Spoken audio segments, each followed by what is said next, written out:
Sasa kila mali tukisimama nitawafundishe kutoa. Msitoe. Umenikuta na devu zangu na nimetairiwa.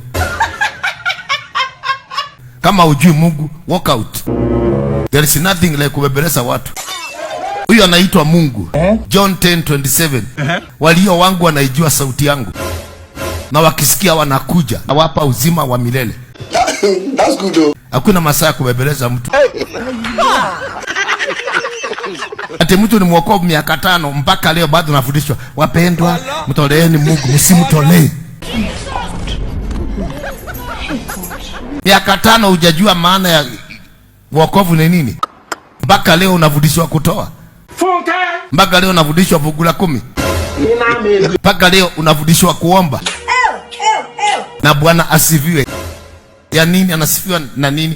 What do you have kumsifu? Oh my God. Sasa ingine nasikia kama naweza tafuta kiboko ni pige watu tu.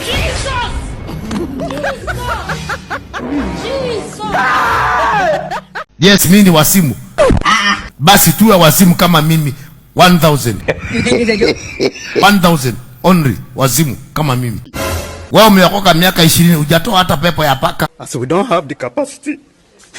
Wewe ukaifikia sababu you are just a joker. Sina matubo makubwa na mnasema Kenya ni baya. Oh my God. Kenya ni baya, hizo matubo mnatoa wapi? Hey God. Matumbo tu na mastori tu za Yesu anakuja.